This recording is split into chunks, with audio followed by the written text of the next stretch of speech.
સદગુરુ તમારા ચરણે નમો અને માગો પ્રેમ પરસાદ દયા કરી સદગુરુ દીજીઓ એવો હરિ રસ અમૃત સમાન તત્વા સારથી લોકમાં અને ગુરુ ગોવિંદ કરો આદયંત મધ્ય એક છે તો એવા હરિ ગુરુ સંત સ્વરૂપ સદગુરુ મહારાજનો જય। આજે ગામ બેસડા અને એવી પાવન ભૂમિ પર એવા અમારા ભક્તરાજ શંકર બાપા તથા અમૃત બાપા અને સહપરિવાર મળી અને સંત સમાગમ રાખી સંતોના દર્શન કરાવ્યા તે બદલ આ પરિવારને કોટી કોટી વાર વંદન। જે સંત મહાપુરુષો વધાર્યા આજનો યોગ એ એવો મહાન યોગ છે કે આજની સભા સંત મહાપુરુષોના દર્શન કરી અને વિરાટ સ્વરૂપથી દર્શન કરી અને આનંદ અનુભવું છું। એવા શંકર બાપાના સગા સ્નેહી એમના અમારા ગુરુ મહારાજ એવા અમારા ઈષ્ટદેવ બ્રહ્મ જ્ઞાની એવા કાંજીરામ બાપુ સાથે સંત માતા વિજાબા મહારાજ અહીંયા જે સંત મહાપુરુષો વધાર્યા તે સર્વત્રને ચરણોમાં જયનું મહારાજ। જે સંત મહાપુરુષોએ વાણી દ્વારા સત્સંગ દ્વારા લક્ષાવંતીને લીલા દે જો લક્ષ્ય રાખ્યું હોય તો વાણીઓમાં એટલું બધું જ્ઞાન પણ જેની લક્ષ્ય નથી એને આ વાતની ખબર પડતી। પ્રથમ તો સંત મહાપુરુષોએ કીધું કે જેના જીવનમાં ગુરુ નથી એનું જીવન છે અધૂરું। ગુરુ વિનાના નર એનો ભૂમિના દિલે ભાર।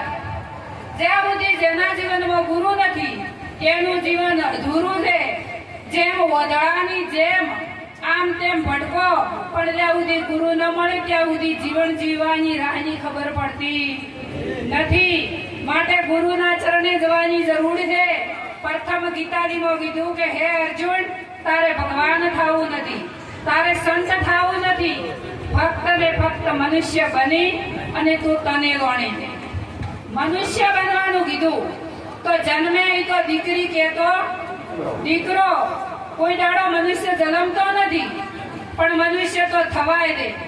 રામકૃષ્ણને આદિ ગુરુ ભાવે બધું મૂકી ગુરુ ચરણમાં લાવે ગુરુ વિના તને કોણ છોડાવે। રામકૃષ્ણ દેવાને ગુરુ કરવા પડ્યા હતા। આખો વિશ્વ રામ રામ કૃષ્ણ કૃષ્ણ કરે તો એમને ગુરુ ચરણે રહેવું પડ્યું તો આપણે ચમને રહેવું પડે। અને ગીતાજીમાં કીધું ને કે હે અર્જુન કોઈ તત્વ વેતા પુરુષના ચરણે રાખ જે આ તત્વને ગોણે છે એના ચરણે રાખ કોઈ તત્વ વેતા પુરુષના ચરણે રહી અને તું તને ગોણે તો પ્રથમ તો આ કોષ તત્વના પુતળાની અંદર હું કોણ છું એની ઓળખ કરવી પણ એની ઓળખ કોણ કરાવે। આપણે કીધું હતું કે જેને રોમ બોણ વાંચ્યા હોય મુમુક્ષ પદ દોડે જેને રોમનો આ શબ્દનું બોણ વાંચ્યું હોય એ મુમુક્ષ હોય અને જે શબ્દનું બોણ ચાલવા માટે મુમુક્ષતા ધરાવે એની આ વેદની ખબર પડે।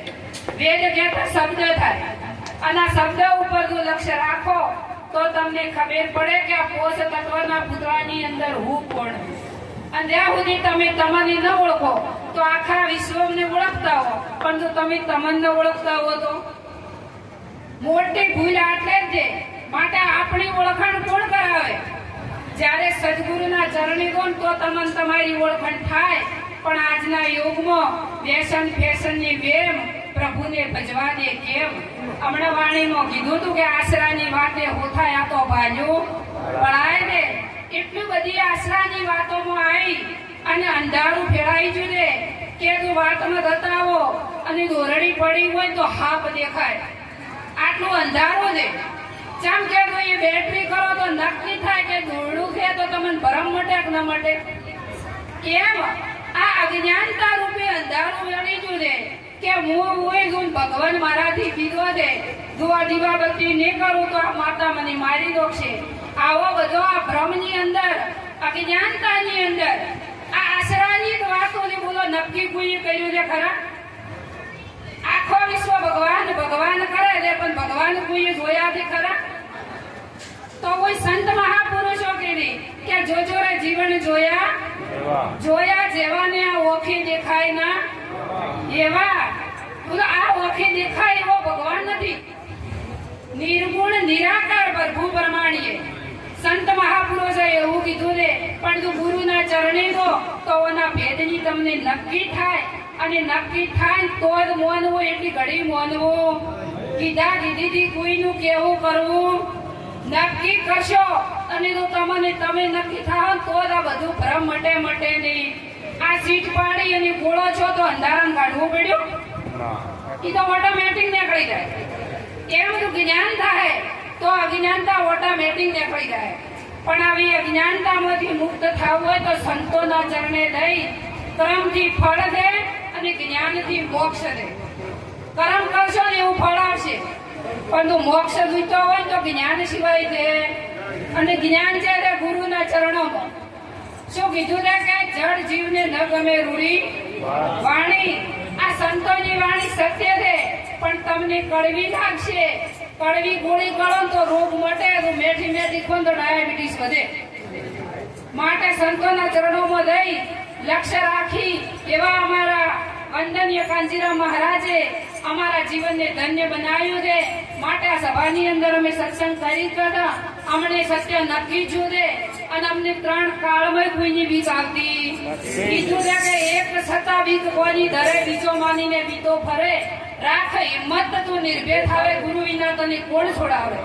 જેમ કે અમને અમારા ગુરુ મહારાજે નિજ સ્વરૂપનું ભાન કરાયું છે, અને અમારા સિવાય 3 કાળમાં કોઈ છે બોલે તે નર બીજો નથી. પરમેશ્વર દે પોતે અજ્ઞાની વોદળો એને પોતે શેટે જે શેટે છે નહીં. પણ આવું નક્કી થાતું ઓબો વાવો તો કેરી જેથી આવે, મૈથી આવે પારથી.